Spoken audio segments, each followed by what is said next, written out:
Baik, bismillahirrahmanirrahim. Assalamualaikum warahmatullahi wabarakatuh. Baik rekan-rekan, ini adalah video tutorial pengganti perkuliahan kita di pertemuan minggu ini ya. Karena berbagai macam kondisi akibat cuaca yang ekstrim tentu saja. Karena kemarin saya juga sempat mengalami gangguan ya terkait device saya yang diakibatkan oleh cuaca. Ya qadarullah ya, atas kehendak Allah. Cuman ya kita tidak boleh bersedih terlalu lama, kita harus tetap menatap ke depan ya, berpikir jauh dan kita harus berpikir positif. Nah, untuk mempercepat saja ya, kita bahas mengenai modul kita karena memang nanti di akhir modul ini saya minta rekan-rekan untuk mengerjakan tugas. Untuk mengerjakan tugasnya tentu saya kasih contoh dulu. Nah, ini adalah contoh pengerjaan dari saya.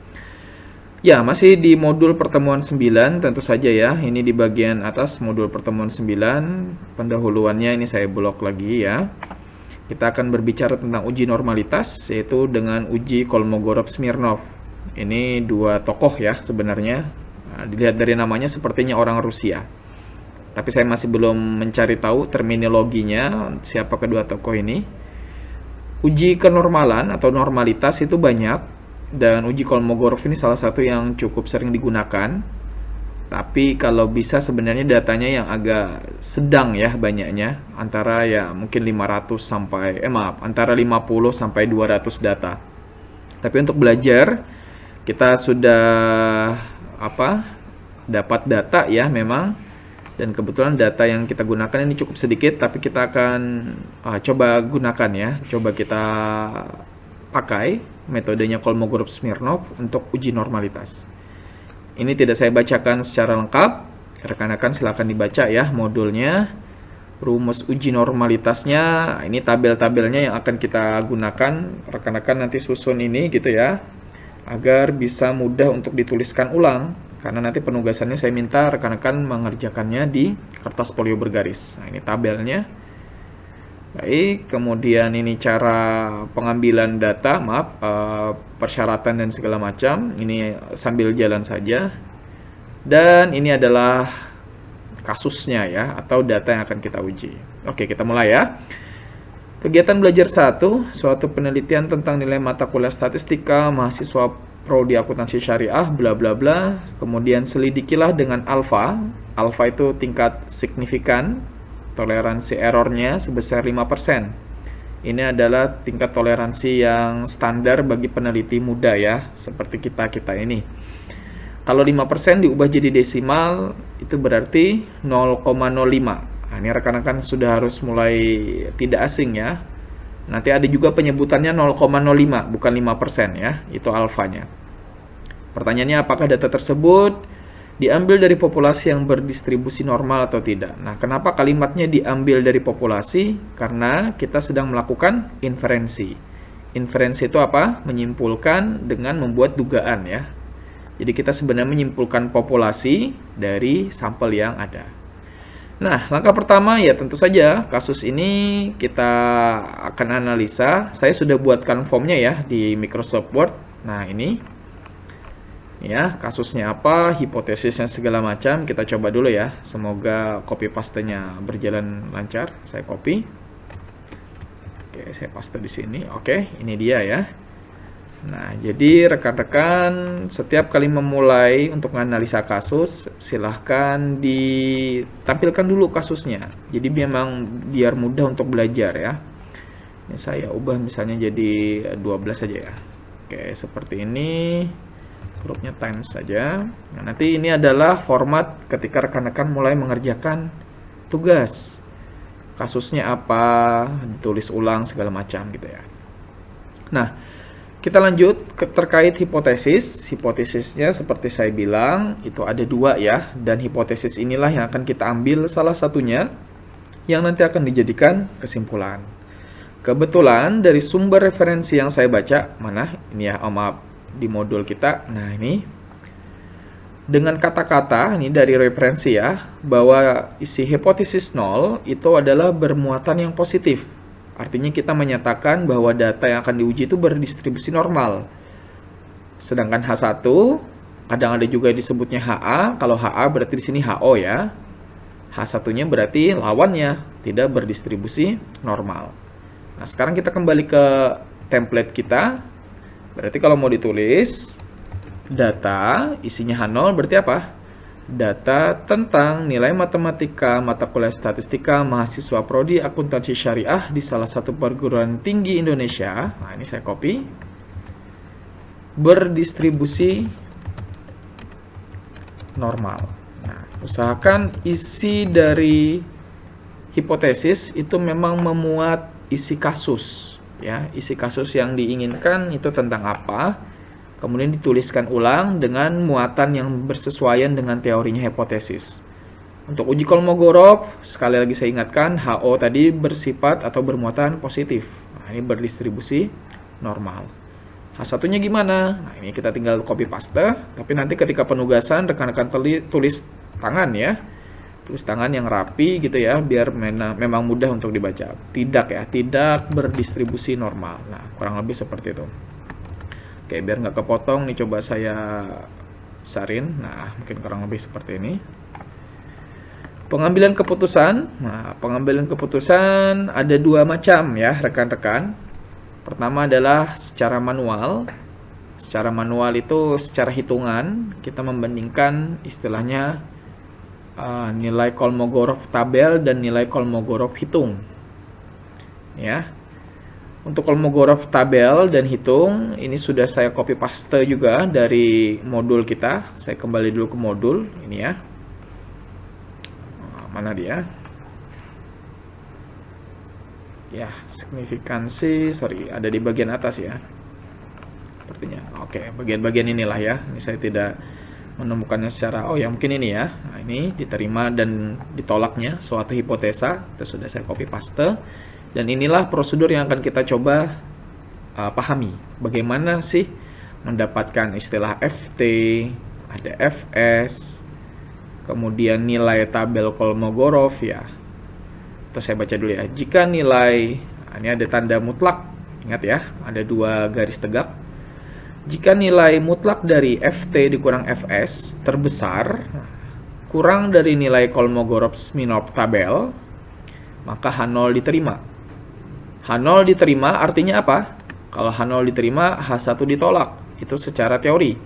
Kalau secara kesimpulan, H0 diterima. Artinya apa? Berarti H0 itu isi hipotesanya apa disebutkan lagi. Berarti data yang kita uji itu berdistribusi normal. Jadi kalau HO atau H0 ya, H0 diterima, berarti data tentang nilai mata kuliah statistika bla bla bla bla berdistribusi normal. Itu maksud kesimpulannya, karena H0-nya yang diterima. Kalau H1-nya yang diterima, berarti H1-nya yang menjadi kesimpulan. Isi H1 yang jadi kesimpulan. Nah ini ya, jika nilai mutlak dari FT dikurang FS terbesar, ternyata lebih besar dari ya. Kalau ini tadi kurang dari, kalau ini lebih besar dari nilai tabel Kolmogorov-Smirnov, maka H0-nya ditolak, H1-nya yang diterima. H1 diterima berarti isi hipotesis H1 atau HA, atau kita sepakati saja ya H0 dan H1 saja ya, karena saya sudah konsisten di sini.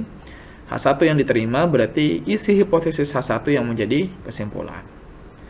Ini cara perbandingan Kolmogorov tabel dan Kolmogorov hitung.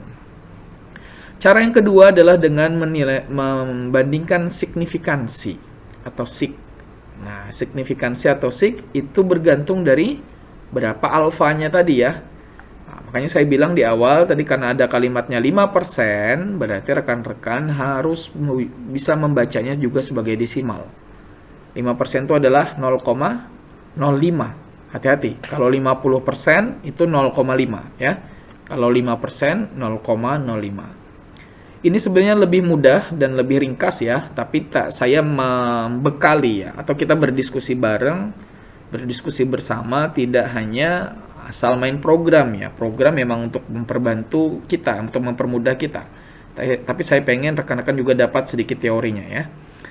Nih, nah ternyata kalau sig lebih mudah, lihat signifikansinya. Kalau dia lebih dari 0,05, maka nolnya diterima. Nah, nilai signifikansi ini tidak bisa saya tunjukkan, karena saya pun masih belum nemu rumusnya gimana. Ini nanti bisa dilihatnya di tabel SPSS. ya, di tabel SPSS. Itu yang akan saya coba tunjukkan ke rekan-rekan.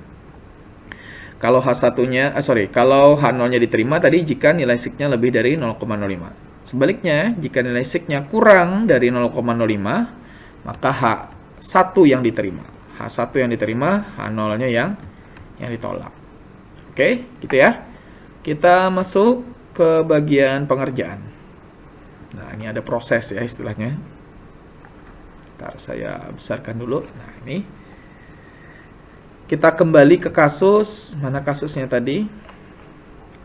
Wait. Nah, ini ya. Ada 27 orang, berarti 27 data. Dan benar ya, ini ada 27 data nomornya. Saya kembali lagi. Dari 78 sampai 97 ya. Oke, ini 78 sampai 97. Nah, oh ya, ini saya ada keliru ya. Kok ada kilogram ya? Wah, ini keliru ya, rekan-rekan, yang harusnya tidak ada. Saya kayaknya ngambil data dari suatu sumber dan ini masih berkenaan dengan berat badan kayaknya ya. Saya padahal berbicara tentang nilai ya. Berarti kilogram ini kesalahan nih. Oke, sorry ya. Nah, sekarang 78 sampai 97, langkah pertama yang rekan-rekan harus lakukan adalah membuat dia terurut. Nah, jadi ini harus diurutkan rekan-rekan ya. Inilah tujuan kenapa saya membuat tutorial. Ada hal yang ingin saya targetkan ya, yaitu rekan-rekan saya coba ajarkan Excel-nya juga. Nah, tadi kan atau kemarin kan ya, sudah saya minta rekan-rekan harus ready ya. Ada tabel Kolmogorov ya. Kemudian ada modulnya tentu saja. Kemudian ada tabel normal kumulatifnya. Ini dibuka semua. Kemudian ada Microsoft Word sebagai format praktikumnya. Kita ke Excel. Kemudian rekan-rekan bisa buat worksheet baru ya. File, new saja ya. Oke, saya ulangi. Kita ke Excel gitu ya. Rekan-rekan bisa masuk menu file, klik new, kemudian buat worksheet yang baru. Oke. Sekarang kita coba urutkan. Nah, mengurutkannya gimana? Ini coba diperhatikan. Saya kembali dulu ke tabel saya. Nah, tabel saya tadi di sini ya. Nah, kita copy 78 sampai 97. Ini belum terurut ya. Ini kok 68-nya di sini, 67-nya malah di kanan ya. Kalau memang terurut dari kecil biasanya dari kiri ke kanan ya. Berarti ini paling kecil. Paling kecil sepertinya 67 nih. Ya, 67 ya. Jadi 67 sampai paling besar 98 kayaknya ya. Ini ada 98 di sini. Nah, gimana cara mengurutkannya? Ya, bisa manual. Rekan-rekan silahkan manual ya. Sistem coret gitu ya, 78, 98, 95, 90. Cuman kalau kita bisa pakai Excel dan lebih mudah, kenapa tidak? Caranya gimana? Rekan-rekan blok dulu datanya ya. Ini di blok. Bisa Ctrl C atau klik kanan copy gitu ya. Kembali ke Excel. Oke, saya taruh di sel paling atas ini ya. Saya Ctrl V atau di paste saja. Nah, ini sudah otomatis dia kepisah ya. Kalau saya pergeser kayak zoom in ya, zoom out. Nah, ini ada 27 ya, 27 data nih harusnya. Tahu dari mana, Pak? Nah, ini kan di kolom AA ya. Kita tahu huruf alfabet tuh sampai Z itu 26. 2 AA berarti huruf baru tambah ya, berarti 27. Atau, nah ini ada 27 data, atau rekan-rekan bisa blok semuanya ya. Semoga masih ingat.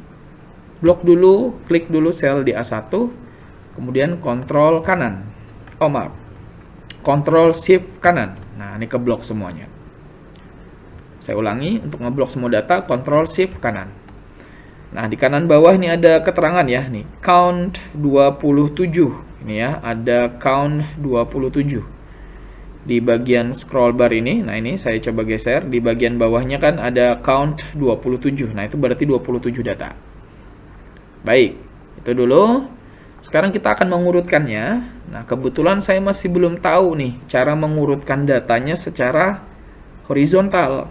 Jadi kita buat dulu dia vertikal, karena di sort filter ini adanya secara vertikal ya. Gimana cara buat vertikal? Ya, ini sudah kita blok ya. Saya ulangi. Klik di paling kiri, Ctrl Shift kanan, Ctrl C ya, atau di copy gitu ya. Kemudian saya taruh di sel A4 sini. Setelah di Ctrl C, kemudian masuk, bentar, saya buka magnifier saya dulu, bentar ya. Nah, kemudian masuk, ini di A4 ya tadi ya, masuk ke menu paste, tapi jangan diklik covernya, tapi pilih transpose. Sepertinya sudah saya tampilkan ya di pertemuan kita waktu praktikum pertama. Transpose. Nah, di transpose, oke, muncullah dia secara vertikal ya datanya, tapi masih belum terurut ya, masih sama nih. Oke, saya minimize lagi. Nah, data ini bisa kita urutkan. Gimana ngurutkannya? Di blok aja ya, 78 misalnya sampai 97. Saya coba dulu. Dari A ke Z. Oke, maaf, keliru ya. Bloknya ternyata ditaruh di atasnya lagi nih. Nah, dari di atasnya 78 di blok sampai bawah ya. Ngebloknya bisa pakai Ctrl Shift bawah ya. Saya ulangi. Ditaruh di atasnya lagi. Ctrl Shift bawah. Ctrl Shift bawah. Nah, kemudian di sortir dari A ke Z. Nah, maka dia sudah tersortir ya dari 67 sampai 98. Oke, ini sudah terurut. Sama kayak tadi, kita copy lagi. Nah, ini copy lagi. Di blok dulu ya. Kita blok dulu dari 67 sampai bawah, kemudian Ctrl C. Nah, kalau sudah, taruh di bawahnya aja ya, ini di A2. Sama seperti tadi, kita pakai transpose. Nah, oke, ini ya. Ini data kita sudah terurut sekarang dan sudah berupa horizontal ya. Caranya kita blok. Kalau sudah terurut, Ctrl C gitu ya. Kita kembali ke modul kita. Ini tinggal di blok juga gini, Ctrl V. Nah, maka sudah selesailah ya. Sudah selesailah data yang tadi kita ingin urutkan. Ini pasti terurut ya, dan terakhirnya sampai 98. Ya, kalau rekan-rekan tidak percaya, rekan-rekan bisa uji coba dulu ya. Benar dan nih 67, 68 sampai 98 ini udah terurut atau tidak. Baik. Kita percepat ya. Ini ada beberapa rumus. Ada ZI, ada FS. Tapi rumus ini nanti dulu. Kita di ZI butuh X bar nih ya. X bar itu kan rata-rata sama S. S itu simpangan baku. Nah, enaknya pakai Excel, rekan-rekan tidak perlu menghitung. Rekan-rekan cukup masukin rumus gitu ya. Saya kembali ke Excel saya. Nah, tadi, oke, ini dia. Sekarang saya ingin datanya ini kita cari rata-ratanya ya. Nah, saya masukkan di sini deh. Nah, atau ini aja ya, data yang sudah vertikal ini kan data yang vertikal tadi kan dari sini ya. Ini saya coba kasih space dulu ya. Saya Ctrl Shift bawah, saya potong, saya taruh di sebelah sini. Nah, ini ya. Kan data ini sama dengan data yang vertikal ini. Kita cari rata-ratanya dulu. Saya taruh di sini, rata-rata. Dan ada simpangan baku ya. Oke. Rata-rata rumusnya apa? Sama dengan average ya. Buka kurung, kita blok, enter. Maka dapatlah rata-ratanya. Usahakan, karena nanti di SPSS ya, secara default itu koma di belakang, angka di belakang koma itu cuma 3 apa 2 ya? 3 sepertinya. Jadi ini digeser lagi ya. Ini menggeser banyaknya koma gimana? Ini ya rekan-rekan. Ada di menu home, kemudian sel yang ingin dikurangi komanya diklik gitu ya. Kemudian ini pilih apa ini namanya? Increase decimal. Oke. Oh, ini malah nambahin ya. Sorry, ini berarti yang ini. Nah, decrease ya. Nah. Oke, misal 3 angka di belakang koma atau 2 angka ya. 2 angka di belakang koma. Ya 81,30. Nah, 3 aja deh ya. Nah, 3 aja deh. Nah, seperti ini. Oke. Sama dengan simpangan baku. Simpangan baku itu adalah STDEV ya. STDEV itu adalah standard deviation ya, standard of deviation. STDEV-nya pilih yang S. Ingat, karena data yang tidak dikasih tahu populasi atau sampel, itu harus dianggap sampel. Oke, enter. Dapatlah saya standar deviasinya. Sama ya, kita kurangin.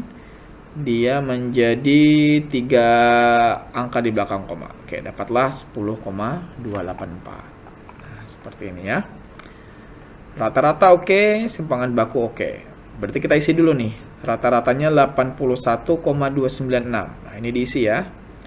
81,296. Dan simpangan bakunya 10,284. 10,284. Baik, sudah satu tahap selesai. Kita lanjut ke tahap pengisian tabel ini. Nah, ini pengisian tabelnya baru ya, ngitung yang sebenarnya ini. Ya, harap fokusnya lebih lagi, lebih ditingkatkan lagi. Kita coba kerjakan ya. Sebentar, ini kurang rapi. Oh, udah biar aja ya. Nah, di tabel kita, ini adalah tabel yang ada di modul ya. Saya coba tampilkan modulnya. Nah, itu saran modul tadi ya. Mana atas? Nah, ini. Oke, wait a minute. Ini proses PDF buka tutup terus ya. Nah, ini nomor sampai mutlak FS ya, frekuensi kumulatif. Nah, ini semua ada di sini. Tabel inilah yang akan kita isi. Baik.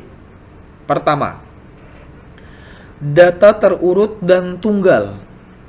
Padahal datanya 27 ya. Tetapi data di saya kok hanya 17. Nah, ternyata rekan-rekan, data kita yang sudah terurut ini tolong hanya ditampilkan satu kali bagi data yang sama. Contoh 67. Ini ada 2 ya. Nah, itu hanya ditampilkan satu kali. Kemudian 77, 78. Nah, ini harus ditampilkan satu kali aja gitu. Ini kan 2 kali 77 ya. 78-nya ada 4 ya. Gimana caranya? Manual boleh gitu ya. Kalau manual berarti apa? 67, 68, 69. Nah, ini boleh kayak gini. Ya kalau memang belum bisa Excel-nya ya. Kalau mau pakai Excel, oke, saya tunjukkan. Rekan-rekan bisa lihat. Begini ya. Nah, masuk ke Excel tadi ya. Data yang ini akan jadi kita fokuskan gitu ya. Ini data yang akan kita gunakan. Jadi sudah data yang bentuk vertikal, bukan horizontal lagi. Ini silakan di copy lagi, Ctrl Shift bawah ya, Ctrl C, saya taruh di sini, Ctrl V.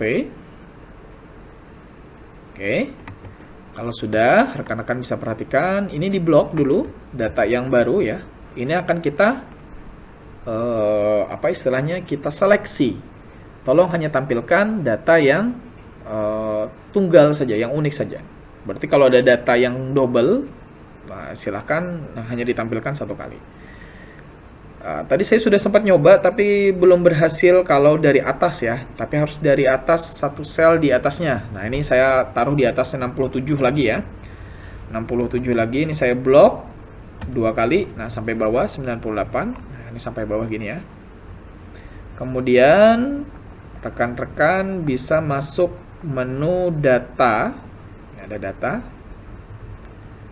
Setelah itu ada remove duplicates. Nah, ini ya. Saya minimize dulu magnifier saya karena saya juga mau lihat hasilnya. Oke, tadi ya. Di blok dari atas 67 sampai bawah. Masuk menu data ya. Ini masuk menu data. Kemudian pilih remove duplicates. Kalau sudah diklik, muncul jendela seperti ini, klik OK saja. Oke. Nah, sekarang rekan-rekan bisa lihat nih ya. Sudah datanya hanya terseleksi satu kali, semuanya data yang berbeda. Kita cek. Nah, sampai 98 ya. Ini 67 sampai 98. Coba lihat di bagian count-nya, ini ya, di bawah scroll bar yang saya geser ini. Count-nya sekarang 17 ya. Nah, di bawah scroll bar saya, count-nya tertulis 17 ya. Bentar, saya perbesar deh. Nah, ini ya, count-nya adalah 17 ya. Berarti, inilah yang saya maksud di dalam format praktikum tadi ya. Nah, inilah ya. Bentar, mana format praktikum? Nah, ini data terurut tunggalnya. Memang hanya ada 17 data. Udah, kita copy ya. Sama kayak tadi, ini di blok gitu ya. Bisa Ctrl C, klik kanan copy juga bisa. Ini di blok dulu ya rekan-rekan, kemudian Ctrl V atau paste. Mana paste ini aja. Nah, seperti ini. Oke, dapat ya, sudah. Jadi 17 data ini adalah hanya data-data yang berbeda, tunggal ya, hanya data-data yang berbeda. Baik, kita lanjut, masuk ke frekuensi. Frekuensi itu apa? Ya banyak data ya, 67 itu ada berapa? Hitung, 1, 2, ada 2. Manual ya, 68 ada 1. Nah, ini kalau manualnya. Rekan-rekan boleh kalau mau manual gini. Kalau nggak mau manual, coba saya tunjukkan caranya. Tapi tolong diperhatikan atau mungkin nanti diulang-ulang terus ya videonya, tutorial ini, biar bisa lebih dipahami. Oke, kalau kita kasih judul ya, ini udah data terurut tunggal. Nah, jadi ini sudah menyesuaikan tabel yang ada di Word gitu ya, mungkin istilahnya. Ntar saya buat tabelnya aja. Nah, ini ya, biar lebih mudah lihatnya. Kita sekarang masuk ke frekuensi. Frekuensi. Frekuensi berarti kita mau menghitung nih, 67 ada berapa, 68 ada berapa. Sebenarnya ada ya fungsinya. Fungsinya itu adalah pakai COUNTIF. Nah, ini rekan-rekan silahkan diperhatikan aja ya. Berulang-ulang coba ya. Sama dengan COUNTIF.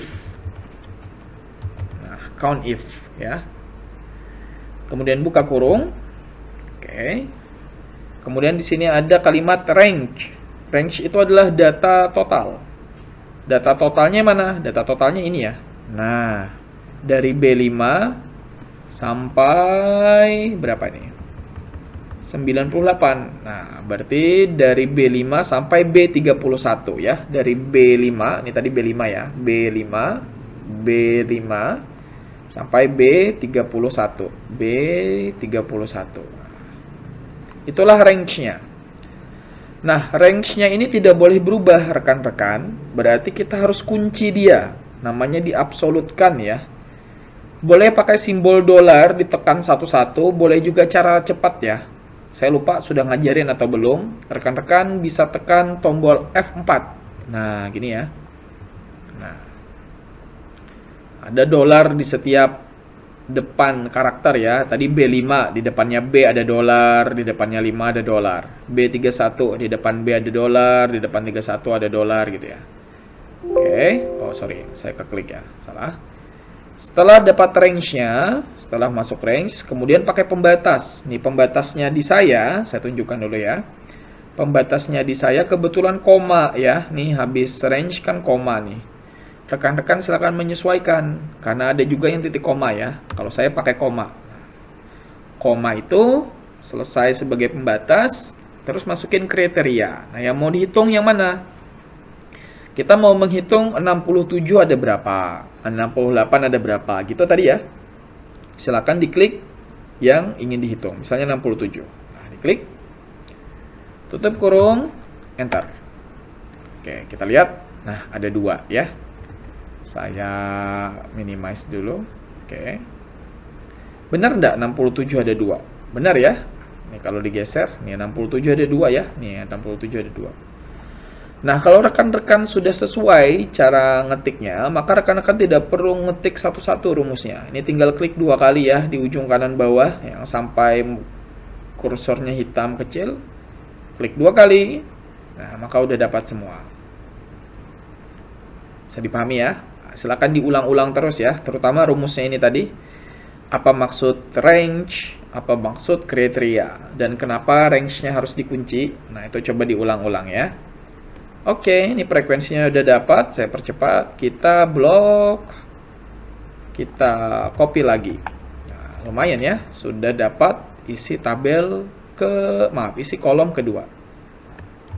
Nah, gitu ya. Masih banyak nih perjalanannya, kita pelan-pelan ya. Kita masuk ke kumulatif sekarang. Kumulatif itu ya jumlahnya ya, jumlahnya semoga masih ingat tentang data kelompok. Bentar, ini saya jadikan tabel lagi juga. Nah, ini ya. Sekarang kita masuk ke kumulatif. Nah, kumulatif apa kemarin itu? Ya dijumlahin ya. Ini masih 2.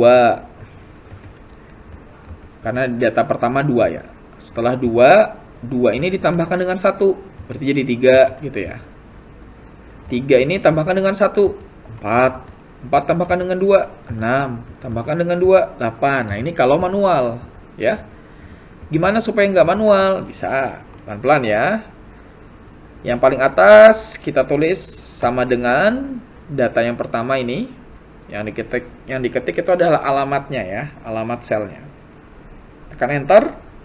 Nah, kemudian sama dengan lagi tekan atasnya ya, karena ini akan kita jumlahkan, berarti tambah dengan yang mana? Nah, dengan frekuensi di baris berikutnya. Nah, tekan enter. 3. Kita coba klik 2 kali. Nah, dan jika benar, tadi datanya total ada berapa? Ada 27 ya, bukan data yang berbeda, tapi data total ada 27. Kalau benar itu pasti paling bawah 27. Nah, ini ya. Karena memang yang namanya kumulatif, ya hasil penjumlahan semuanya itu adalah banyaknya data. Intinya seperti itu. Oke, lumayan dapat lagi. Kita isikan dulu kolom ketiga ya. Ini saya Ctrl C atau klik kanan copy. Saya masukkan di kumulatif. Paste. Nah. Oke ya, pelan-pelan. Sekarang ini saya blok juga. Oke, saya jadikan tabel. Baik, lumayan ya. Setelah masuk ke kumulatif, sekarang kita masuk ke ZI. Oke, ZI itu ada rumusnya tadi ya. Ini ZI ada rumusnya ini ya. ZI itu adalah XI min X bar dibagi S. XI min X bar dibagi S. Berarti setiap data dikurangkan dengan rata-ratanya dibagi S. Jadi misalnya 67 nih. 67 berarti dikurangkan dengan X bar, berarti 81 sekian ini dibagi simpangan baku, berarti bagi yang ini. Nah, kayak gitu ya. Kita kembali ke sini dulu. ZI ya, karena saya terbiasa ngitung pakai Excel ya. Rekan-rekan juga semoga mulai terbiasa, apalagi calon akuntan. Tadi apa? ZI itu adalah XI ya, tiap data dikurangi X bar. Nah, saya buat X barnya pakai tulisan aja ya. X bar dibagi S. Ini ya rumusnya. Sekarang saya tanya, XI-nya berubah enggak? XI-nya berubah-ubah ya. 67, kemudian 68, 69, ini berubah-ubah. X bar-nya rata-rata berubah enggak? Enggak berubah. Dia pasti hanya 81,296 ini. Berarti ini nanti dikunci. Dibagi S. S itu simpangan baku. Berubah enggak? Enggak ya. Juga hanya 1. Berarti ini pun tidak perlu. Perlu kita kunci. Oke, caranya gimana? Kita masuk sama dengan buka kurung XI. Berarti XI-nya kan datanya yang keberapa? Data yang pertama tadi 67. Ini dikurang ya X bar atau rata-rata. Rata-ratanya silakan diklik selnya. Nah, ini ya. Karena rata-ratanya tidak berubah, berarti kita kunci. Cara menguncinya tekan F4. Tutup kurung. Dibagi simpangan baku. Simpangan baku tadi ini ya. E6 kalau di tabel saya. Apakah berubah? Tidak berubah. Maka tekan F4. Enter. Nah, dapatlah nilainya. Bawahnya tidak perlu lagi rekan-rekan utak-atik ya. Kalau rumusnya benar, ingat, perhatikan mana yang dikunci, mana yang enggak ya. G5 nggak perlu dikunci karena datanya berubah. Yang merah karena rata-rata tunggal dikunci. Begitu juga dengan S, simpangan baku ya. Tidak perlu lagi rekan-rekan ketik ulang, cukup klik 2 kali ya ke kanan bawah kalau rumusnya udah benar. Nah, ini komanya masih banyak ya. Kita decrease lagi sampai 3 angka deh. Nah, misalnya jadi gini deh. Kita blok lagi, taruh tengah. Nah, lumayan ya, sudah dapat lagi ZI-nya. Saya copy, saya masukkan di Word kita. Nah, oke. Ya, rekan-rekan bisa pause ya tadi, atau saya buka dulu nih rumusnya nih ya. Wait, kita perbesar dulu. Nah, ini Ya, mana yang dikunci, mana yang enggak, tolong perhatikan. Kalau sudah dapat, tinggal ditarik ya istilahnya. Sehingga langsung dapat semua data. Oke, saya cukup. Kita lanjut lagi ke FT tabel Z. Nah, FT tabel Z. Oke. Karena kita mau ngomongin tabel Z, berarti apa? Rekan-rekan harus bisa membaca tabel Z. Cara bacanya gimana? Yang diperhatikan adalah nilai ZI-nya ini, rekan-rekan ya. Nanti jika saya ada keliru, rekan-rekan bisa cocokkan dengan tabel ya. Nah, cara bacanya gimana? Berarti rekan-rekan butuh tabel normal. Nah, ini ya. Oke, ini sepertinya cuma ada 2 angka ya. Berarti saya kurangin dulu lagi deh. Ini saya hapus, maaf. Cuman ada 2 angka di belakang koma. Berarti ini saya blok lagi. Saya decrease lagi ya. Nah, oke ini aja ya, 2 angka di belakang koma. Saya copy, saya paste di sini. Oke ya. Kita coba cari, rekan-rekan coba perhatikan, ZI yang sudah didapat tadi akan berpengaruh pada hasil tabel Z. Cara bacanya gimana? Oke, silakan rekan-rekan lihat atau saya buat judulnya dulu ya, FT tabel Z gitu ya. FT tabel Z. Nah, ini ya. Di sini. Kalau cara manual nih ya. Negatif 1,39. Silakan dibuka tabelnya. Ini ya. Cara bacanya gimana? 2 angka di depan itu adalah negatif 1,3. Silakan cari di paling kiri. Mana negatif 1,3. Oke, ini dia. Nah, ini ya. Negatif 1,3. Kemudian, belakangnya 9. 9 itu yang mana? Coba lihat nih, maaf saya ke atas ya. Ini kan 0,00. Lihat belakangnya saja. 1, 2, 3, 4, dan 9 ternyata paling ujung. Berarti negatif 1,39 itu pertemuan antara yang paling ujung ya, 9 tadi. Negatif 1,3 dengan 9. 9-nya yang paling ujung. Nah, berarti yang ini. Oke, gini ya. Jadi negatif 1,3, kemudian 9-nya di atas tadi ya. Nah, ini 9 paling atas, silahkan dicari titik temunya. Nah, dapatlah 0,0823. Oke, ketikkan ini ya. Wait, kita masukkannya di Word, di Excel saja dulu. 0,0823.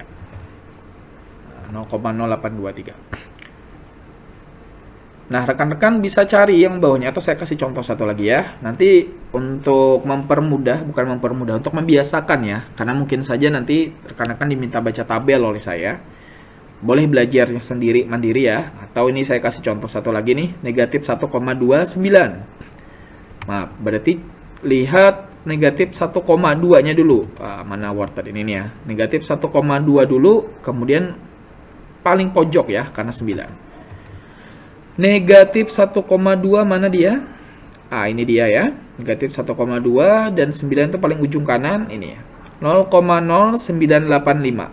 Kita ketikkan 0,0985. Nah, ini sampai bawah ya rekan-rekan. Silakan dicari masing-masing. Sebagai pembanding, ini saya copy saja dulu. Saya paste di sini. Ini adalah hasil dari tabel ya. Baik. Sekarang bagaimana dengan di Excel? Nah, ternyata di Excel juga ada ya.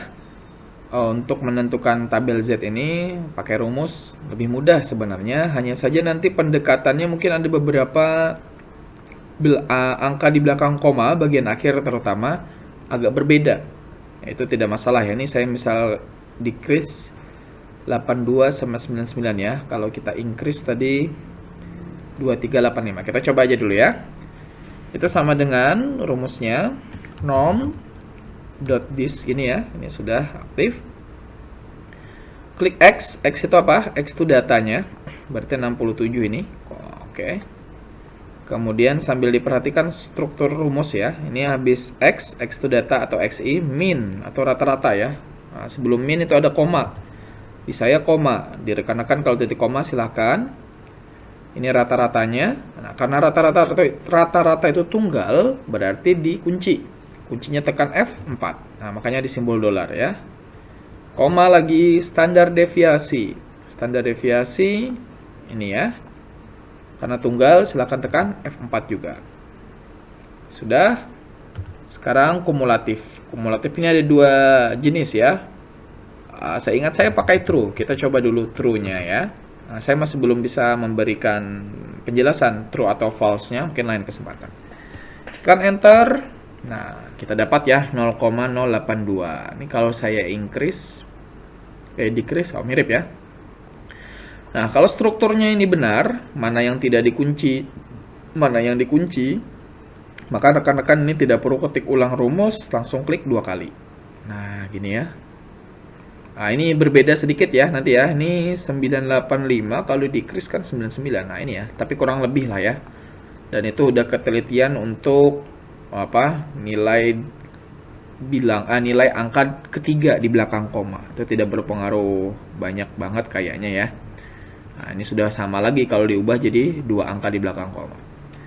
Nah, jadi itu intinya rekan-rekan ya. Ini pakai tabel saya hapus. Pakai secara manual tadi saya hapus. Nah, intinya rekan-rekan sekarang sudah dapat nilai tabel Z ya. Rumusnya apa tadi? Norm.dis G5 ini XI-nya ya, rata-ratanya dikunci, simpangan bakunya atau standar deviasinya dikunci, dan pilih yang true. Oke, sudah dapat lagi.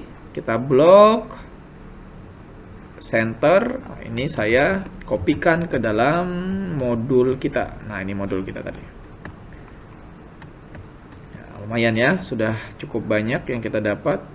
Sisa 2 kolom. Nah, ini ya. Ini tata caranya rekan-rekan harus coba pahami. Kita lanjut ke FS. Nah, FS itu apa? Coba masuk dulu, ada rumus ya tadi kayaknya. Ya, FS itu sama dengan kumulatif dibagi N. Kumulatifnya mana? Ini udah dapat ya kumulatifnya. Oke, kita masuk ke Excel dulu. Kumulatif dibagi N berarti N-nya berapa? Total data ya. N itu total data. Banyak data sih lebih tepat kalimatnya, banyak data, karena dia biasanya numbers of ya. Numbers of itu kan bahasa Inggris dari banyak data. Itu adalah 27. Nah, ini 27 nih. Oke, kita coba FS-nya berarti apa tadi? Sorry, saya lupa. Kumulatif bagi N. Kumulatifnya mana? Ini kumulatif bagi N. Kumulatif bagi N. Kumulatif bagi N. Kumulatifnya ya. Berarti ini berubah-ubah ya. Berarti sama dengan kumulatifnya ini dibagi N. N-nya 27. Dan 27 ini konsisten. Hanya 1 ya. Berarti dikunci. Tekan F4. Nah, ini makanya muncul dolar. Enter. Oke, kita dapat. Silakan pahami rumusnya. Kalau sudah didapat, enter ya. Silakan klik 2 kali. Nah, langsung dapat semua nilai ya. Betapa besar bantuan ya Excel untuk mempermudah kita menghitung. Tapi sekali lagi Excel pun hanya sekedar alat ya. Tetap kita yang harus paham maksud alat itu apa. Oke, kita copy dulu. Ini adalah kolom satu kolom sebelum kolom terakhir kayaknya ya. Nah, alhamdulillah ya sudah hampir terlihat pekerjaan kita. Nah, dapat. Sekarang kita kurangkan dan kita beri nilai mutlak. Artinya hasil pengurangannya pasti positif. Mutlak itu adalah absolut. Absolut yang saya maksud berbeda dengan absolut kunci tadi ya, yang pakai dolar. Absolut yang kita maksud di sini memang nilai mutlak ya. Itu pakai sama dengan absolut. Absolut itu kependekannya ABS, absolut. Buka kurung, FT. Mana FT kita tadi? Ini FT ya, sorry. FT-nya ini kan tadi ya. FT dikurang FS. Tutup kurung. Enter.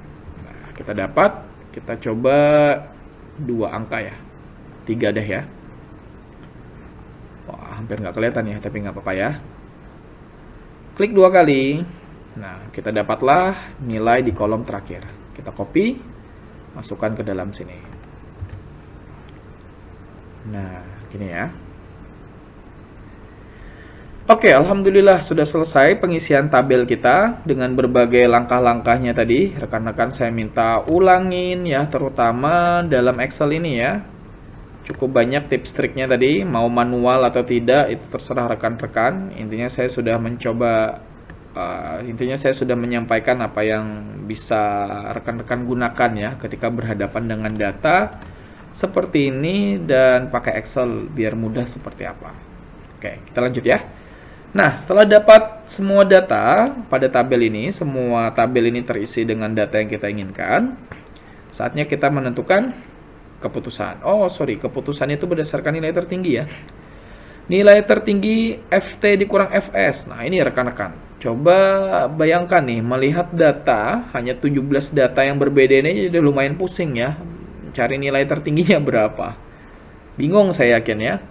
Kita pakai Excel lagi. Nah, pakai Excel. Data tertinggi itu apa? Max.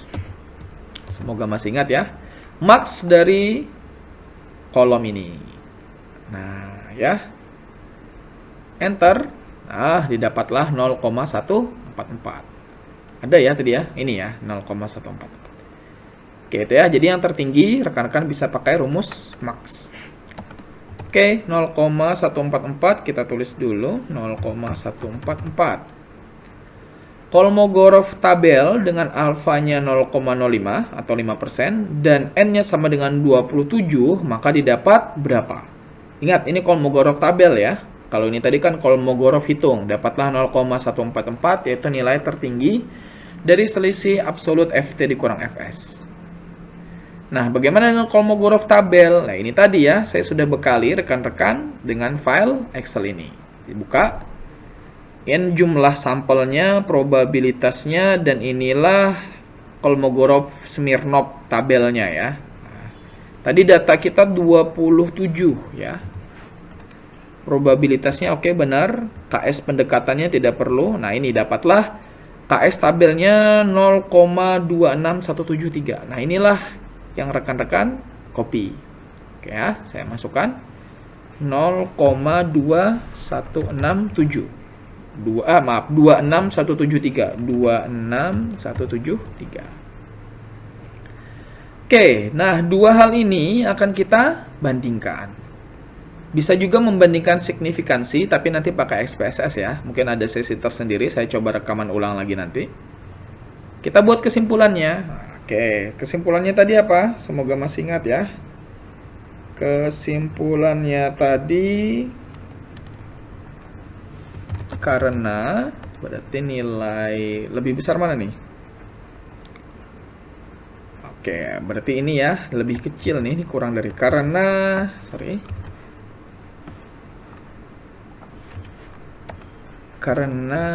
huruf besarkannya. Karena nilai tertinggi dari mutlak sama dengan 0,144 kurang dari, betul ya?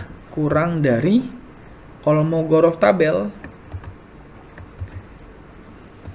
sama dengan 0,26173. Kalau mau diperjelas bisa kayak gini ya. 0,144 itu kurang dari 0,26173. Benar ya? 0,144 itu kurang dari 0,26173. Oke. Apa tadi? Jika nilai tertingginya lebih kecil atau kurang dari nilai Kolmogorov tabel, mana tadi kesimpulan kita? Ini ya. Ini. Jika nilai terbesar kurang dari nilai tabel, berarti H0-nya diterima. Berarti kita akan menerima H0. Nah, ini tinggal di copy aja ya. Sekali lagi saya baca. Jika nilai terbesarnya kurang dari, ada kalimat kurang dari, dan inilah yang kita dapat ya di kasus kita, maka H0 diterima, H1 ditolak. Ya. Karena nilai tertingginya itu kalau kurang dari, betul ya, maka H0 diterima, H1-nya ditolak. Ini ya. Sehingga dapat disimpulkan apa? Untuk disimpulkannya, rekan-rekan bisa copy paste atau gandakan saja isi dari hipotesis yang diterima. Berarti apa? Hipotesisnya H0 bahwa nilai, mulai dari data ya, berdistribusi normal. Bahwa, nah ini ya, data tentang nilai mata kuliah statistika mahasiswa untuk syariah di salah satu perguruan tinggi Indonesia berdistribusi normal. Dan ini yang paling penting ya. Rekan-rekan sudah bisa dapatkan. Oke. Selesai ya. Nah, jadi ini tahapannya rekan-rekan kalau pakai Kolmogorov tabel dan Kolmogorov hitung. Oke. Saya akan buatkan ya SPSS-nya, ditunggu sebentar ya. Saya buat remake videonya dulu. Saya stop dulu video yang ini. Oke, rekan-rekan, ini SPSS saya sudah terbuka ya. Sekarang kita coba mencari nilai signifikansi dari SPSS gini ya. Yang perlu teman-teman atau rekan-rekan ketahui adalah kesimpulan antara nilai Kolmogorov tabel hitung dengan signifikansi harusnya sama. Jika terdapat kesimpulan yang berbeda, itu berarti bisa saja datanya terlalu ekstrim atau cara penghitungan kita yang salah. Ya, jadi jangan menjustifikasi teorinya dulu ya. Karena teori pun didapat berdasarkan pengalaman, penelitian, dan juga telaah kajian literatur yang cukup banyak oleh para ahli. Jadi jangan menyalahkan teorinya dulu. Oke, contohnya saja ya, ini berdasarkan nilai tertinggi tadi berarti kan membandingkan nilai Kolmogorov hitung sama Kolmogorov tabel didapat kesimpulan H0-nya diterima. Ya, kita akan sekarang coba gunakan signifikansi. Untuk menggunakan signifikansi, saya bilang saya belum bisa menggunakan rumus, saya akan menggunakan SPSS. Kita ke SPSS-nya dulu. Ini tampilan SPSS, masuk ke variable view, kita kasih nama misalnya variabel nilai. Nilainya saya anggap sebagai scale ya. Nah, ini sudah saya bahas ya, semoga rekan-rekan sudah mulai terbiasa. Masuk ke data view, nilainya kita copy. Nilai yang di copy itu harus nilai yang lengkap ya. Nilai yang lengkap itu gimana maksudnya Pak? Ini 67 sampai 98 ini lengkap enggak? Ini tadi yang tunggal kan? Nggak boleh yang ini ya. Ini 17 data aja berarti. Yang lengkap tuh ya semua. Ah, yang ini ya. Yang ini. Nah, harus semua 27 data. Dan sekali lagi saya ingatkan waktu kita praktikum, tidak boleh data vertikal. Tidak boleh data horizontal. Harus dia vertikal ya. Saya copy, Ctrl C, masukin ke SPSS ya. Masuk ke data view tadi ya. Ini variable view, ini data view. Nilainya di sini taruh V. Nah, dapat. Oke, sekarang kita coba. Untuk mendapatkan hasil uji normalitas, rekan-rekan itu bisa gunakan analyze ya. Kemudian apa ya? Saya agak lupa nih. Analyze, kemudian ada non-parametric test ya. Kemudian ada legacy dialogues. Oke. Kemudian ada one sample KS. KS ini kependekan dari Kolmogorov Smirnov ya. Saya ulangi. Analyze. Kemudian ada non-parametric test, legacy dialogues, kemudian one sample KS. Oke, kalau diklik muncul tabel seperti ini. One sample Kolmogorov Smirnov test gitu ya. Nah, ini nilai doang ya, variabel kita ya memang cuman ini. Silakan dimasukkan ke dalam tes variabel list ini. Oke, karena kita menguji kenormalan. Oke, ini kalau rekan-rekan mau nyoba yang lain ya, tapi saya sarankan mau belajar aja ya, nggak apa-apa. Mau lihat-lihat hasilnya apa sih gitu ya. Tapi kalau enggak ya nggak usah, nggak apa-apa. Kita coba lihat dulu eksak itu apa. Nah, ini ada metode lain lagi ya, nih ada istilah Monte Carlo. Ini pun saya masih belum tahu sejauh ini ya. Ada optionnya juga. Option, ada descriptive quartiles. Ini saya nggak pernah sampai sejauh ini. Tapi kalau rekan-rekan mau lihat ya silakan dicentang aja. Dan ini yang saya maksud rekan-rekan untuk sering ya, agar terbiasa tidak asing dengan tampilan SPSS. Dicoba saja. Oke, ini sudah masuk, kita klik OK sekarang. Oke. Nah, muncullah tabel output. Jendela output ya, ada tabel. Nah, ini ya rekan-rekan. Coba saya buka Microsoft Word saya tadi. Nilai tertinggi mutlak FT kurang FS yang kita dapat tadi 0,144 ini, coba rekan-rekan bayangkan dari prosedur yang cukup banyak ini, kalau di SPSS kita sudah langsung dapat mana dia? Ini ya, most extreme differences absolute.